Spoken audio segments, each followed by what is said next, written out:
La France possède 1000 trésors. L'un d'eux se trouve dans un charmant village des Alpilles situé à quelques kilomètres de Saint-Rémy-de-Provence. Michel Drucker, Patrick Sabatier, qui fête aujourd'hui son 72e anniversaire, Charlotte de Turckheim mais aussi Brad Pitt en sont tombés amoureux.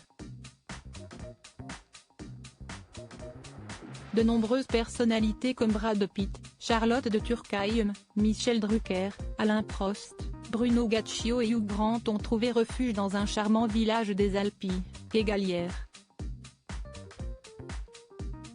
Si Michel Drucker est propriétaire d'un bien de prestige dans cette région avec sa femme Dany Saval, Patrick Sabatier est également tombé amoureux de ce petit village situé sur le rebord nord du massif à 10 km de Saint-Rémy-de-Provence.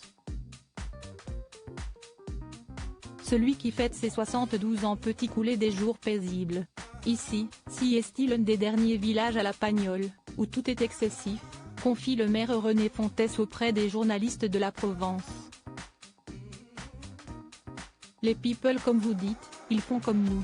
Regardez Charlotte de Turckheim, elle vient à l'Aioli, elle est chez elle, chez nous a-t-il ajouté. Ah, si est-il sûr, les belles voitures attirent aussi des convoitises, regrette cependant Jean Aldi, l'adjoint au sport, qui souligne aussi la peur de l'estranger des habitants de la région. Certains chasseurs sont également mécontents de ne plus pouvoir s'adonner à leur passion. Parce que les stars n'aiment pas les coups de fusil, indique Roland Grimaud de la société de chasse. Une cohabitation qui n'est donc pas toujours facile. Sur le site touristique Avignon et Provence, Égalières est tout de même présenté comme le plus beau village des Alpilles, rien que ça. En arrivant à Égalières, l'œil est tout de suite attiré vers le sommet de son piton rocheux. Là-haut se dresse une statue de la Vierge et une tour surmontée d'une cloche dans son campanile, peut-on lire. L'architecture superbe à Égalières, les points à ne pas manquer dans le village. L'église neuve Saint-Laurent construite en 1905 dans un style néo-roman mais aussi les belles demeures aux portes sculptées, la chapelle des pénitents de 1581 dont le clocher-mur est dépourvu de cloche mais aussi l'ancienne église Saint-Laurent, en pierre appareillée avec un toit de lauze, date du XIIe siècle.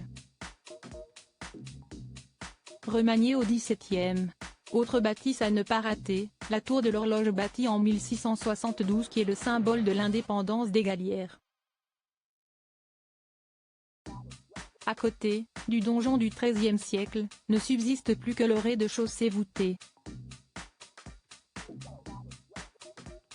La statue de la Vierge fut placée sur le toit en 1893 pour commémorer un miracle, et semble toujours veiller sur le village, indique le site. Un village béni qui compte également désormais plusieurs stars.